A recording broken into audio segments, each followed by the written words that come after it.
Natural Law, Class 3. Immaculate Heart of Mary, pray for us. In the name of the Father, and of the Son, and of the Holy Ghost. Amen. So, I don't know what happened to the markers. Mom?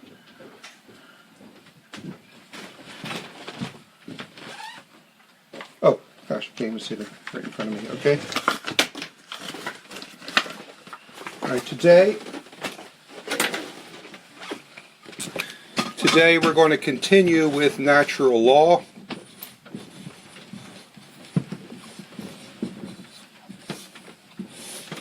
And it's supremely important because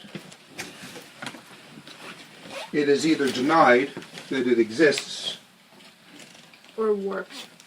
or warped in this way that there is the belief that natural law can change. And it's all part of this evolutionary structure that people believe men live within, that everything is always in a constant source of flux and movement. That's basically the error of modernism, the belief that truth changes over time, and that man changes over time, and that human nature changes over time. And that was what was wrong, what was considered good by man of the 19th century is considered bad by men today, and vice versa. What was considered immoral in the 19th and early 20th centuries is suddenly considered good, acceptable, and even virtuous in the 20th century. So, or in the late 20th century. 21st century as well. And so here we have, so it's crucial to understand natural law as the most basic principle of natural law is to do good and avoid evil. And we had the definition of natural law, which I don't have in front of me, from Aquinas, where he basically says it's the participation in the divine laws as far as the nature of things. The man has a certain nature. So what I'm going to do is rather than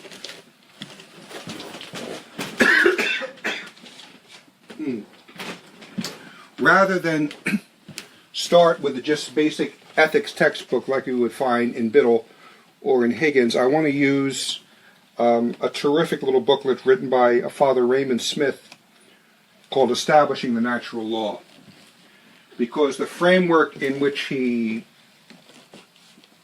explains it is really helpful, because he starts with specific application of natural law, making the claim that there are 3 points that are established in natural law.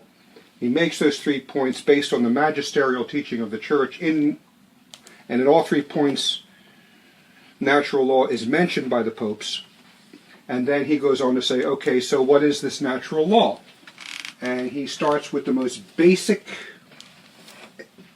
examples of men acting according to a certain nature. Mainly, the main point is, when we're talking about nature, we are talking about that man did not give himself, and that man did not have to learn. We didn't have to learn, we're going to see, to one of the examples he gives, for example, is self-preservation. Okay, self-preservation. If someone throws a punch at you, you duck. You didn't have to read the Gospels or the Old Testament to learn, oh, well, when somebody throws a punch at me, I have a right during the principles of legitimate self-defense to avoid the attack of this unjust aggressor. We don't have to learn that. We do it instinctively. Babies cry. Babies cry, and that baby crying is actually part of self-preservation. He's either tired or he needs to sleep, which is also part of self-preservation, or there's a pin sticking him, or he has diaper rash, or something like that, and he's hurting, and he wants relief. Okay, so no one has to tell the baby to do that. When the baby cries, it's part of the basic instinct of self-preservation. But we'll get to those 3 points, examples that he gives of the most basic characteristics that are part of the nature of man. We'll get to that in a minute. But I want to start with how he starts, by reminding the reader that everyone knows that the Church is the great defender of natural law, and she uses natural law to support her teaching in the field of morality. The Church never says this is wrong because we say so. The church will say this is wrong because God says so, but the church will also say, and it's written into the very law of nature, that this act, this activity, this moral conduct is against the nature of man himself. Okay, so I'm going to start with the 3 points that he's going to prove as being contrary to natural law. First is euthanasia. Second is birth control. And third, severe judgment against racism. All based on natural law. Now, it's interesting, too, because this booklet was written, I'd say, late 50s, early 60s, and of course, racism was the big moral problem that people were tackling. This coincides, in a way, with the time of the Flannery O'Connor short stories, so many of which are dedicated to not only the problem of segregation and things like that, but also the white liberals making fools of themselves, trying to prove that they aren't racist. You get someone like Asbury in The Enduring Chill, or who else? Julian in Everything That Rises Must Converge. It's uproariously funny. That his mom dies. Yeah, that his mom dies in the street. Yeah, and then. Sorry. That's a brutal story, but it's great. We're such saints. It's great. No, I mean, anyway, Flannery O'Connor was just she was dealing with these things, and so because this pamphlet was written just before the Second Vatican Council, so it is sane, and it is still relying on the basic principles of Aristotelian Thomistic philosophy, theology, and ethics. And so you're really getting a scientific exposition, and not just an essay about how I feel, or certain people say this, and some people say that, and some people say that, which is a lot of the trash that you'll get in university. Okay. But it's not that objective. Usually the writer has a very definite viewpoint that he slants the reader towards, rather than saying it outright. Yeah. Either by ridiculing his opposition or, well, there's all types of things, but we're not talking about that now. Anyway, euthanasia. I met the youth from Asia. They're very nice people. Euthanasia. That's an old joke. Birth control and judgment against racism. So he's going to start by quoting the popes. First, euthanasia, or so-called mercy killing. Mercy killing says, I'm going to put grandmom out of her misery. What they're really saying is, I'm going to put grandmama out of my misery. I don't want to deal with this old sick person anymore. They've lived out their usefulness. The very cruel and actually honest euthanasia people, they call such end-of-life people useless eaters. They're just consuming food for no purpose. Everything is based on utilitarianism. But anyway, he's going after euthanasia, which really sprang up during the time of Nazism. But prior to Nazism, the Euthanasia and Human Betterment League had a very strong following in the United States, coming from Margaret Sanger, coming from Planned Parenthood. And the Nazis kind of gave euthanasia a bad name. But as Monsignor Smith says time and time again, it's coming back, and it's come back with a vengeance. So what Pius XII is saying about euthanasia in the 40s is just as relevant and even more relevant now. Because back then, euthanasia was considered to be part of an evil government, Adolf Hitler's Third Reich, which was an evil government. But now, euthanasia and death with dignity are part and parcel of what are disguised as good governments, like the United States. And Canada, that just voted that the doctor can euthanize the patients. Something along those lines just happened about 2 weeks ago. So anyway, euthanasia, mercy killing. Mystical Body of Christ is the encyclical. Pius XII here writes, conscious of the obligations of our high office, we deem it necessary to reiterate this grave statement today. when, to our profound grief, we see at times the bodily deformed, the insane, and those suffering from hereditary disease deprived of their lives, as though they were a useless burden to society. Yet what sane man does not recognize? That this not only violates the natural and divine law written in the heart of every man, but flies in the face of every sensibility of civilized humanity. What's that encyclical called? The Mystical Body of Christ. It's actually about the church. But clearly he's talking about the memberships, not only membership of the church, but even those outside the church, memberships of the human race. He's not saying you can't treat Catholics like this. He's saying you can't treat anybody like this. Because it's contrary to, as he says, natural and divine law. So Pius XII is invoking natural law. Pius XII is very well schooled. And so that's the first example. Second example is birth control. Now we're going to be dealing with these more in detail as we go on, but he's just establishing his 3 points in the beginning. Concerning birth control, Pius XI writes in his encyclical on Christian marriage, quote, "No reason, however grave, may be put forward by which anything intrinsically against nature may become conformable to naturally..." Let me read this again. "No reason, however grave, may be put forward by which anything intrinsically against nature may become conformable to nature and morally good.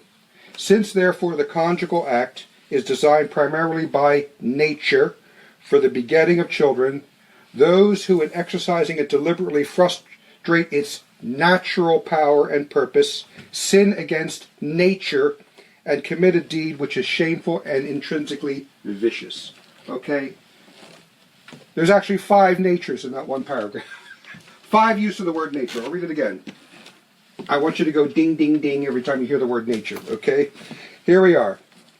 "No reason, however grave, may be put forward by which anything intrinsically against nature..." Ding, ding, ding. "may become conformable to nature..." Ding, ding, ding. "and morally good. Since, therefore, the conjugal act is designed primarily by nature..." Ding, ding, ding. "for the begetting of children, those who in exercising it deliberately frustrate its natural power..." Ding, ding, ding, ding. "and purpose, sin against nature..." Ding, ding, ding. "and commit a deed which is shameful and intrinsically vicious." Ding, ding, ding. So anyway, you can see in that one paragraph, he is not saying birth control is wrong because God says so. He does, but he's showing that it's contrary to the nature of the marital act itself, which is something we'll be talking about too in one of our upcoming classes on marriage. Yes. I want that quote. You want that quote? Okay, very good. Who's it from again? Pius XI on the encyclical Christian Marriage, Costi Connubii. And I've told you in the classes we're doing, the catechism classes we're doing on the sacrament of matrimony, but that is an encyclical you should really take the time to read, even if you read a little bit of it. And as I said too in those catechism classes, so much of these new problems supposedly that we're dealing with the synod have all been answered by Costi Connubii, and answered infinitely better than these creatures of the new theology can answer them. Because they're not looking to answer, they're looking to modify and change, but that's something different. So anyway, birth control against nature, against natural law, that's the second point. The third is natural law there's a severe judgment against racism. Now, Pius XII doesn't say racism is bad. He implies it in a letter on the unity of the his first encyclical letter, which is called The Unity of Human Society. Here's what Pius XII writes. He says, quote, "It is well established that the first and profound source of the evils of which the modern state is afflicted issues from the fact that the universal standard of morality is denied and rejected, not only in private life of individuals, but also in the state itself, and in the mutual relationship which exists between races and nations. That is, the natural law is being nullified by detraction and neglect." Okay, so he's basically saying that the unity of the human society even when you're dealing with people of all races and all creeds, you don't discriminate against people based on their race and even based on their religion. There is something that, for example, there's very strict laws regarding mixed marriages, at least there used to be. And the modern shallow creatures say, oh, that's a form of discrimination. No, the first law is the salvation of souls.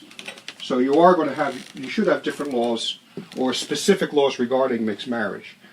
Anyway, we're talking about just treating someone badly simply because of their race, and this is contrary to the natural law.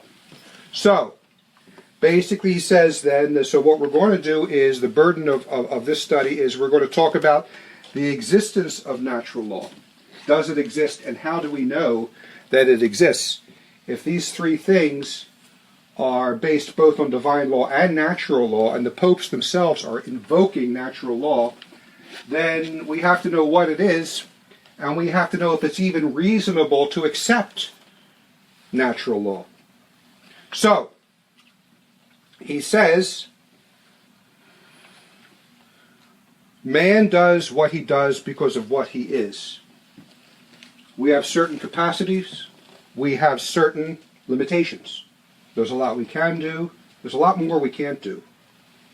Just climb a tree and try to fly out of it. No. And see what happens.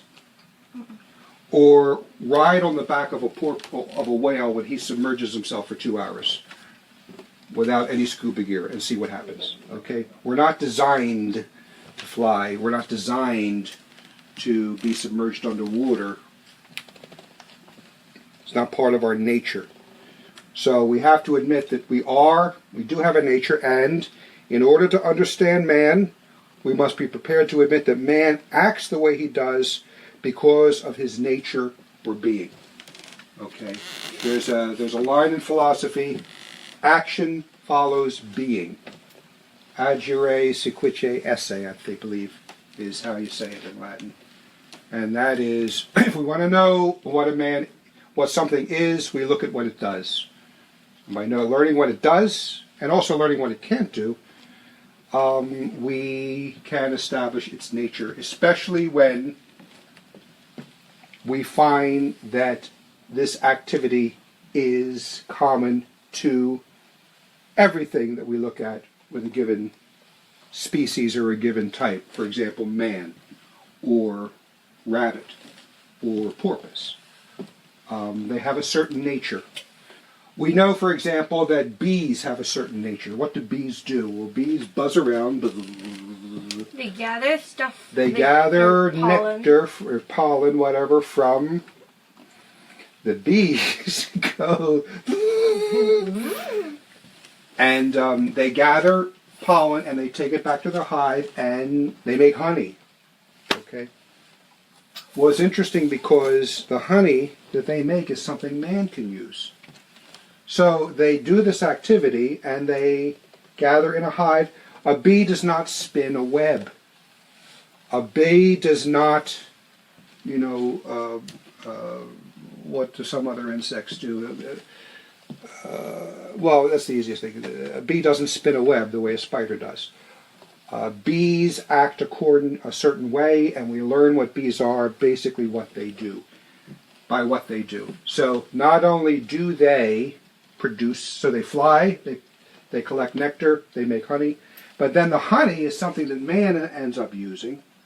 Now, man, of course, is the most complex of all creatures. As I said, man can't fly out of a tree, but with a big homemade flying device, or what are these things called?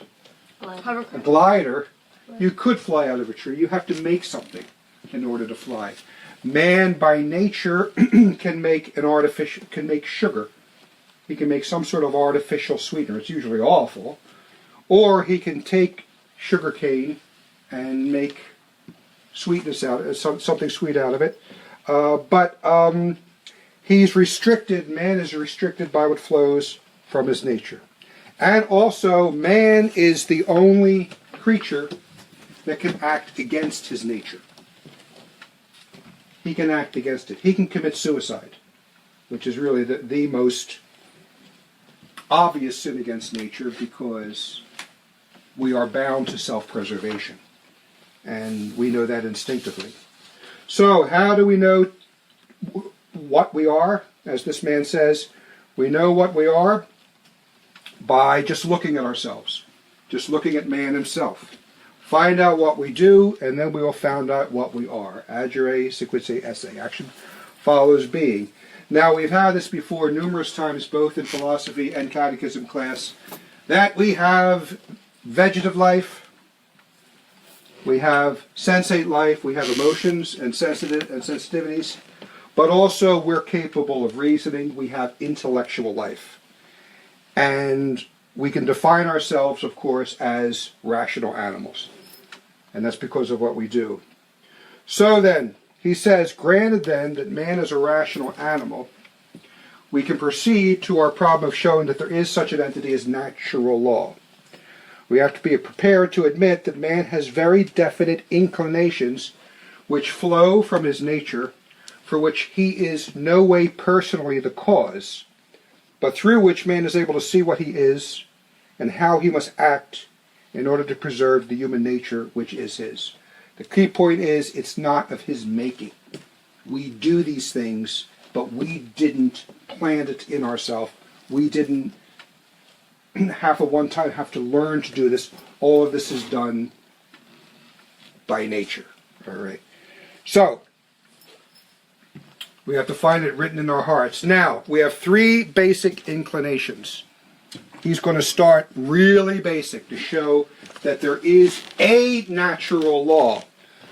This is not necessarily, we're not talking here yet about the natural moral law, because those things from the popes that I quoted regarding euthanasia, regarding birth control, regarding racism, those are actually part of what's called the natural moral law, specific ways of how we are to behave, things we should do, things we should refrain from doing. Okay, so in order to show that there is such a thing as the natural moral law, he's going to start with the most basic examples of the natural law itself. These activities, these basic inclinations that we have, that we didn't give ourselves, and that we all have. Two of them we share with the plants and the animals, and one of them is unique to man himself. When we're talking about these three basic inclinations. The first is self-preservation. And that covers all types of things, including sleep. No one had to teach us to sleep. Come on, boys, come on, you can do it. Come on, come on. That's it. Rock-a-bye, baby. He's doing, yay, you did it. Yeah, oh, I just want Sometimes you feel like that when you have a Well, with a baby, yeah, when you're minding little ones, you wish you could, do that. So, first is self-preservation. The second is what's called the preservation of the species. Reproduction. Okay, keeping the race going. And third is, now because this is unique, this third point, now self-preservation we're going to see is common to plants and animals and man. Preserving the species, reproducing, part of plants and animals and man. But because the third is uniquely human, what do you think the third will be? It has to do with wanting to know. Perfect. You have to know. You want to know. Knowledge. We want to know things. We want to know. No one has to teach the 3-year-old boy to say, "Why, Daddy? Why? Where you going? Where you going? What are you doing? What are you doing?" No one has to teach the little ones. And if anything, you have to tell them to stop.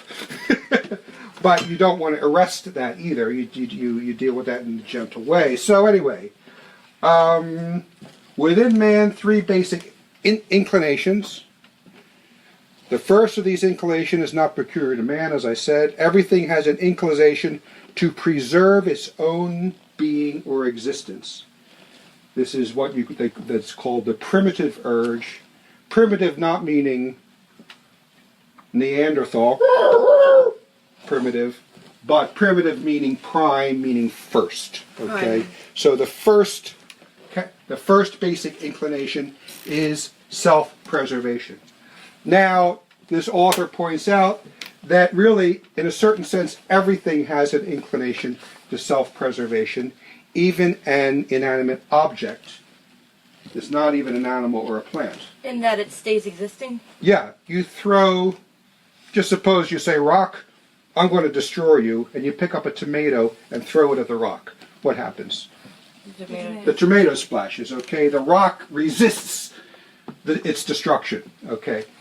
It's just an example to show that it doesn't really have. It's part of its nature to keep itself going, is what it is. But plants and animals and man, they fight to survive. The rock just sits there, but they fight to survive.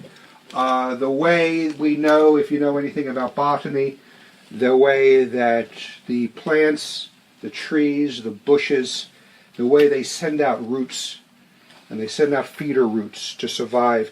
And Dr. Waters used to talk about that, some sort of tree or something, and it was planted in proximity of a huge boulder that was even bigger than he was. And it sent out a little feeder root as a sapling, starting into the boulder looking for moisture. And over the period of 50 years, that root actually split the rock because it was looking to preserve itself. It was looking to feed itself. It was looking for nourishment, okay? So we know that plants have this basic inclination of self-preservation, and of course you don't teach a plant anything. It just does it. Same thing with animals, okay? Animals have self-preservation. If you try to attack an animal, if you corner a raccoon, it'll fight back, and you will lose that fight. We don't really have to give too many examples of this, but as I said before too, you throw a punch at someone, they will duck. If someone throws a punch at you, or someone throws an egg at you, or someone throws a rock at you, or even a snowball. So the point is, no one is taught this. Even the self-preservation we have, if we eat something that is not good for our digestive system, our digestive system goes into full revolt to get rid of it. It either comes back out or we get indigestion for quite a few days. But the point is that the body is fighting this in order to preserve itself. We have recuperative powers. Animals, plants heal ourselves. We heal ourselves. Okay. I mentioned the fact that sleep is part of self-preservation. As I said, no one has to teach us how to sleep. When we're tired, at the end of the day, we know we don't even think about it. Babies do it automatically. Puppies do it automatically. We sleep. Okay. So the whole point is this is part of our nature, our natural inclination, that no one had to teach us. Man is not taught to sleep, and sleep is something that preserves the organism and preserves our life. Also, you confront a man with death, and you see these basic instincts really. I mean, the story that we heard yesterday of Mommy's uncle, who was in a foxhole for 3 days in World War II, and he was buried with the dead bodies of his comrade. He didn't just roll over and die. He fought to stay alive, and no one had to teach him that. Okay, he fought it, and when people are dying, even when they're, the Father Smith gives an example here of there's stories of people are dying and they're clutching at their sheets in bed as they're dying, as if they're kind of clutching onto life. Okay, we don't need to give a lot of examples of that. This is, he says, so strong is the urge to self-preservation from the cradle just before the grave, man gives constant proof of it. Okay, so we protect ourselves, we preserve ourselves. So that's one. That is something that no one can deny is part of man's nature. It is a very strong inclination, that we did not give ourselves because we all have it and we didn't have to learn it. The second is the preservation of the species, reproduction. Reproducing the human race. This expressing itself, to use his terminology, is what's known as the sex urge. But unlike self-preservation, this urge doesn't manifest itself from birth, but later on. But boys and girls are naturally attracted to one another. Okay, this is a manifestation of this. They're attracted towards each other, and really, I mean, it's really not necessary to prove this strong inclination. It's not hard to prove it. What it's hard to do is, what we have to do is control it. Okay, because it's out of control, especially now. It can get out of control. The fire of passion, the fire of concupiscence, right, especially now, is way out of control all across the board.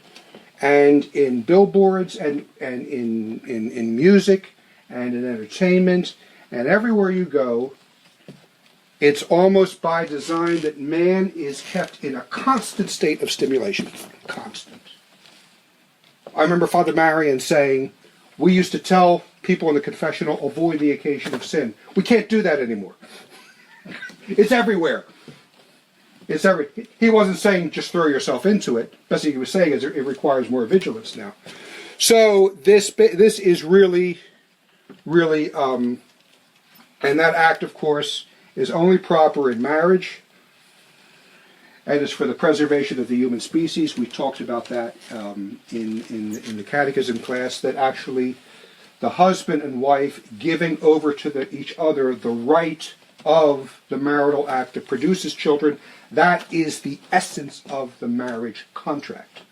That is why marriage is ultimately bound up with the begetting and education of children. It's the nature of the contract itself. What is the marriage contract? I pledge love. I pledge love. Love is a many splendid thing. All right, that's how it's seen now. It's all slosh and sentiment and sap.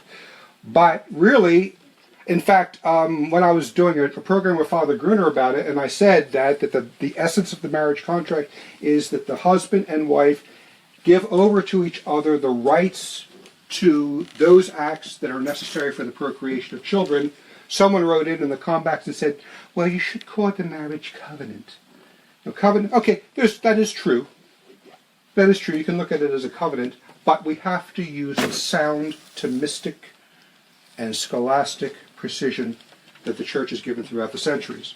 Okay, so, and again, so instinctive is this urge flowing from this act that no training is needed. Okay, so that is, and that's something that man does not give himself. Okay, especially people who are trouble with strong temptations against, they wish somehow they could get rid of it. They could wrench it out of them and take it away. So, that's the second. Third, of course, is peculiar to man, the desire to satisfy the curiosity of the mind. Man wants to know things. Little boys start to pull their toys, their electric and their wind-up toys apart because they want to see how does it work. An animal never does that. An animal might gnaw on a slipper, but an animal will never take apart the slipper to see how much of it is made of cloth, how much of it is made of leather, what kind of arch support is there, is this slipper good for my foot or not, what kind of heel does it have sufficient traction so I don't fall down the steps when I'm going upstairs with it, you know, like happened to my father. You know, the animal just, the puppy just, he just gnaws on it. He doesn't, and for some reason it tastes good to him. Okay, otherwise he wouldn't do it. So people want to know.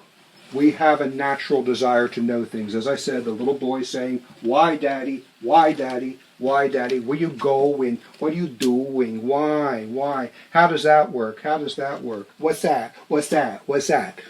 Okay, that is, you don't have to teach the human, the little human, as soon as they can talk, you don't have to teach them.